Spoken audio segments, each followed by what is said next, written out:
Hello everyone, it's Nicole. Welcome back to my channel and another paper crafting video tutorial.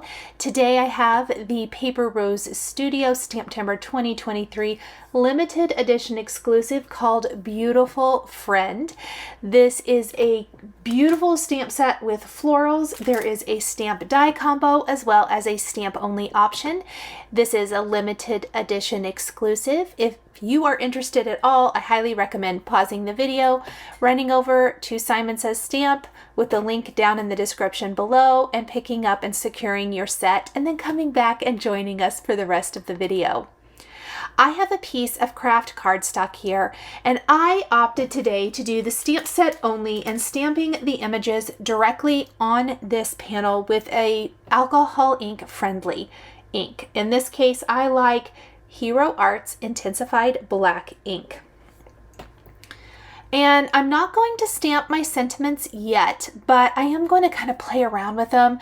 I changed my plan partway through with my greetings, but that's okay. Now I did start with a 4 1/4 by 5.5 inch panel. I will finish with a smaller panel, but that is because I like to start with something a little bigger if I'm not exactly sure how it's all going to go. Now, as I get this stamped and get it colored and get the background stamping and all of that good stuff, I can definitely tell where my holes are. I haven't done a ton of masking this STAMPtember, which sometimes in the years past, I really have done a ton.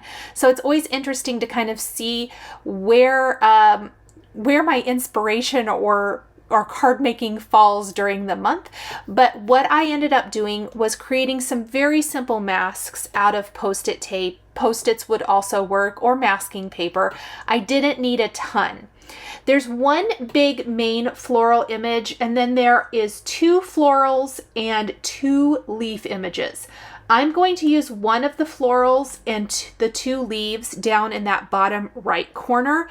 And to make a little grouping, I do need to adjust and move that a little bit. Now, if you don't want to do that, you could take your large image and stamp it off of that bottom corner. That is another idea for that. The other thing, if you get the stamp die combo, you could always stamp these on a separate piece of paper and layer them on top. So lots of ways to achieve a similar look and feel. I'm going to move my panel around a little bit so it's a little easier to see, and also so I can hang my leaves off of the edge. And let's make a quick little flower mask. I almost forgot, so I'm going to make one real fast. I should have stamped it already, but I didn't, so just going to stamp that section. I'll take my scissors, and I'm not even going to cut the whole thing out, just the area where I know it's going to overlap. You can do this for any stamp set. I'm a huge fan. If I don't need to create a complete mask, I don't. Especially with images like this, they're pretty detailed and it's a lot of work. So if I can get away with a little easy mask or no masking, you guys know me, that's what we're gonna do. So I am then gonna stamp my leaf. I'm going to leave that mask in place. We are going to make another leaf with that. You can see I just did 2nd generation stamping. It's very light, but I don't need a ton of it. And again, I don't need to trim much of this to create a mask, just enough to cover up the portion where my 2nd leaf will overlap the first 2 images I stamped. We'll ink that up and stamp that leaf. And then we're going to remove them, which is always magic. And then we have a great little collage down in the bottom right corner of our panel.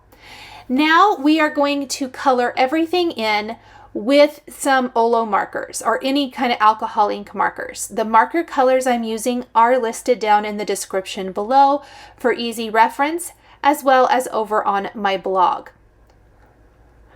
I'm going to try to color everything that I want to do in the same color all at once, meaning these leaves I wanted to all kind of be orange. I wanted this to be a very fallish type of floral arrangement.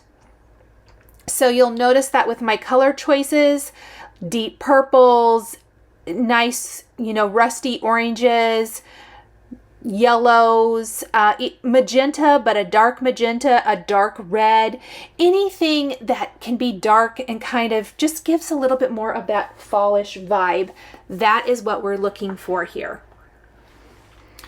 I'm going to lay down my dark color first and then go in with the lighter color combination. Now, coloring on craft is not something new that I have shared this STAMPtember. In fact, I would say this is something I've shared quite a bit of, but I've also been doing it for several months before this. It's something I really love. I love the look of it. I think it gives a little bit different effect than you get on white. And if you haven't given it a try, I highly recommend trying it with whatever alcohol ink marker you have. Another thing that looks amazing on craft, and I really haven't done this in forever, I should try it again. I love polychromos or Prismacolor colored pencils on craft. Amazing results. Several years ago, I used to do that a lot here on my channel and just in paper crafting in general. And I really should get back to that. I haven't used my colored pencils in an age, but they look amazing on craft too. I'm testing out some marker colors to see what I like. Anyone else do that? I think this is going to be good. Now, this is a beautiful, deep violet purple, and I really love it. Almost kind of getting the feeling of fall mums and things, but with my floral arrangement. And again, I laid down my light color, and then I'm going to go in with my dark color, pardon, and then I'm going in with my lighter color.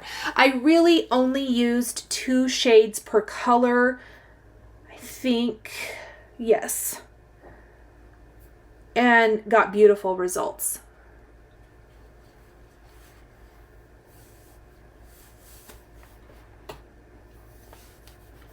I did end up going back with my dark color here and adding a bit more detail. I used a couple of shades of brown for the center of my flowers, and I think I even went back with my darkest color there and added a little bit more detail.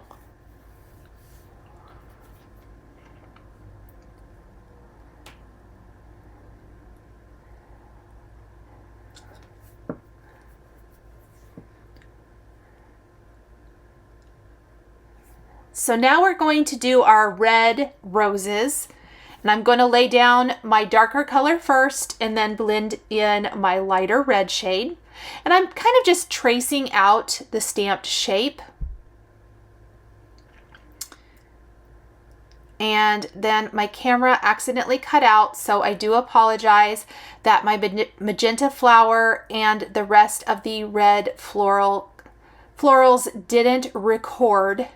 It's the first time that my recording software that I've been using has done that, so I do apologize. But again, you see me color, and you're seeing the rest of the coloring here, and I will list all of the marker colors down below. I love that yellow. And now we're going to do a little green.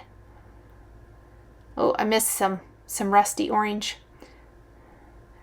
Gonna lay down my dark color, and then we'll blend out with our lighter. And I love this green combo as well. I use it a ton.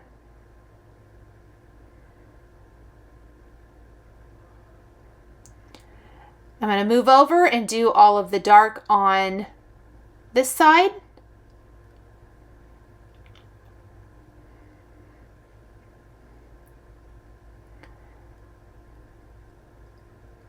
And then I'm going to blend it all out with my lighter shade of marker.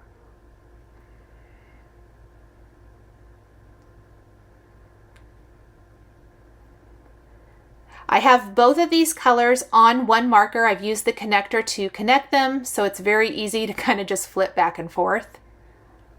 I just leave both of the caps off and then color. I'm even going to use a little bit lighter shade here in a minute to add some color to those little sprigs coming up out of our floral arrangement.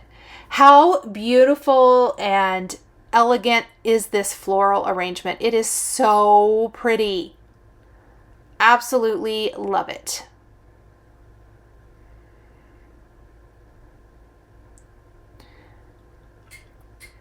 Now, once we have all of our coloring done, no one will be surprised that I decided to stamp over the whole background with a text stamp. One of my very, very favorites. In fact, if you are looking for something to add to your collection, I would suggest the old letter background from Simon Says Stamp. Oh, before I did that, I forgot. I did add some white highlights to my florals. So you're going to see some of that here. Just adding that depth and dimension to what is mostly a one layer design. But we will be doing second generation stamping with that old letter background. And if you don't know what second generation stamping is, that means that you ink up your stamp, you stamp it off on a scrap piece of paper first, and then without re-inking your stamp, you take it to your card for that second generation, which is going to be a lighter effect. You could even do third generation if you wanted even lighter and maybe a little more imperfect. So stamp it off once, stamp it off again, and you could use that third generation stamping. That is something when you're stamping backgrounds and that is not the main focal element. And a lot of times if you're stamping it over other things, I love to use second or third generation stamping because it makes it so much lighter and it doesn't kind of overpower the rest of the design. So just a little something to keep in mind when you are playing with stamping over your images like this. And I want to do this in a MISTI so that I can get it stamped correctly. I really recommend that. Now I need to take my waffle flower mat out of my MISTI. And then I'm going to layer this over the top. I need to move it down a little bit, kind of depending on where you want the text. So I kind of want that more dense text in the bottom part of this background stamp. So that's what I'm going to use. And I'm going to ink it up with the white pigment ink. I love the Simon Says Stamp white pigment ink. And then I'm just going to take my scrap piece of craft I have here and I'm going to stamp it off. And then I'm going to just stamp it again. And even though you can still see it really, really well, it's a little bit lighter than that first stamped image. So I love it. Okay, next we are going to trim down our panel. This is really where I kind of knew that I would likely trim quite a bit of this up. But let's go ahead and trim the bottom. I feel like that kind of grounds it a little bit better. And then we're going to trim the other side as well. So we have this nice strip. And then I'm going to take some white pigment ink and we're going to blend this around the edges. I am going direct to my ink pad this time. I know I've shown a lot of not doing that. And the reason being is that if you're inking over something you have already ink blended, especially with a Distress or Distress Oxide, it's going to pick up the color. In this case, it's not going to pick anything up. The only color it could pick up is the white pigment ink, and this is white pigment ink. But this kind of dulls the edges a little bit and gives it a little bit more of a dreamy type of soft edge, and I loved that effect. So once I've done that, I am going to take one of my all-time favorite dies. I have two of my all-time favorites here today.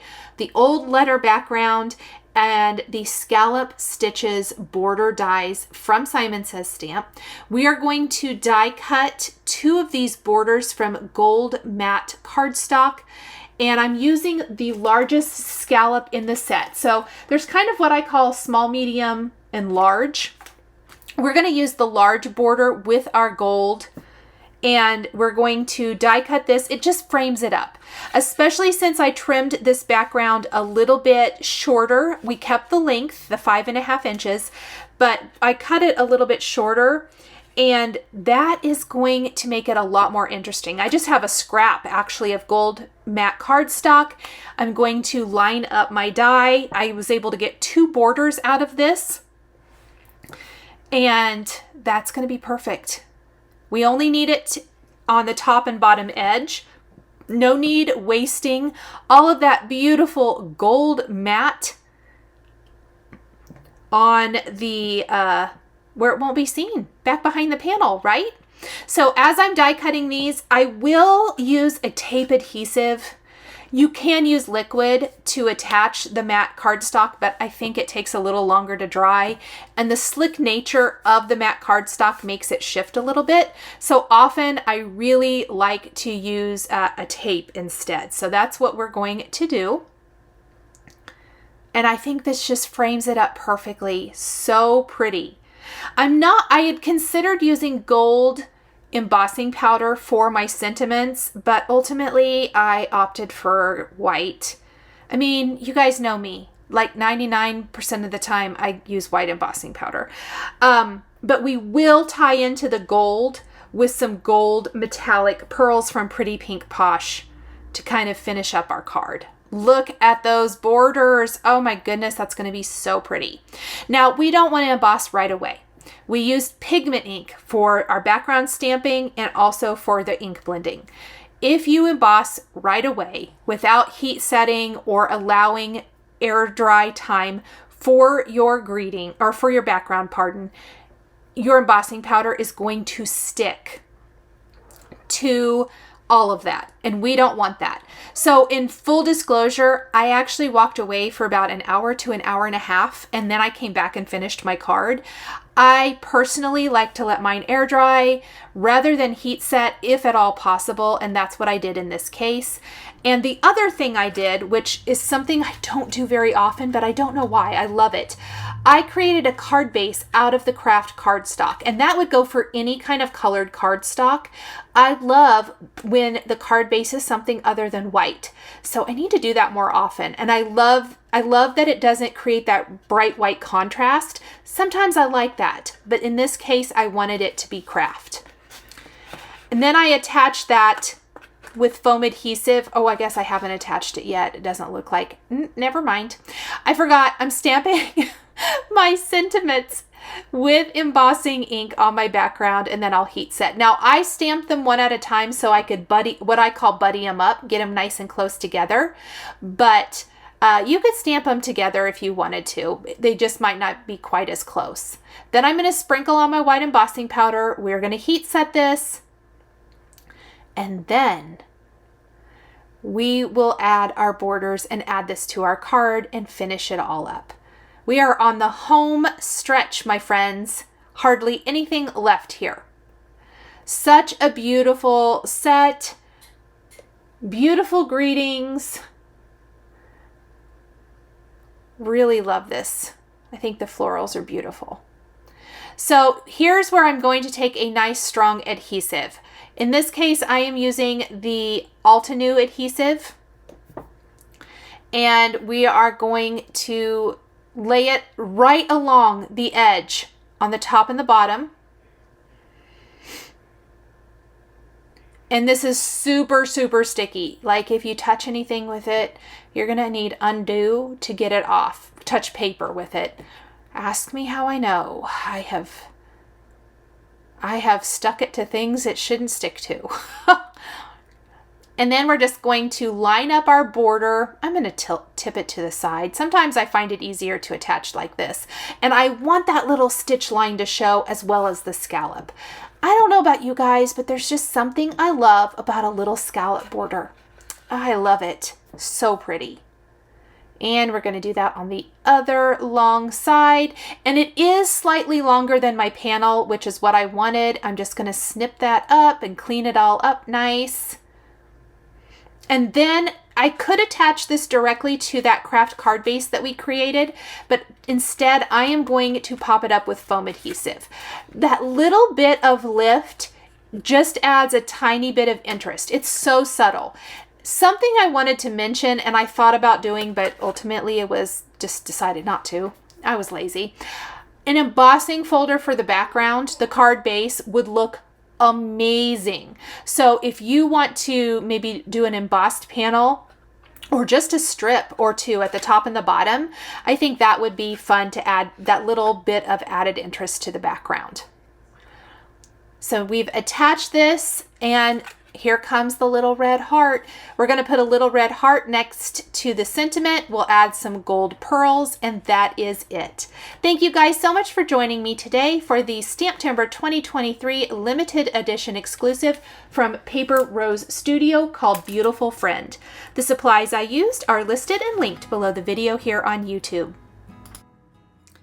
Thank you so much for joining me today for another paper crafting tutorial. I love being able to share with this incredible community of crafters. I want to give a huge shout out and special thank you to my amazing Patreon members. If you're interested in joining Patreon, please click the link in the description underneath the video here on YouTube. Patreon is a private community where you can support more of what I do. There is exclusive content, information, and behind-the-scenes content. Top-tier members will receive a handmade birthday card during your birthday month, access to D-Stash, and monthly exclusive lives, plus so much more. We would love to have you join our growing community.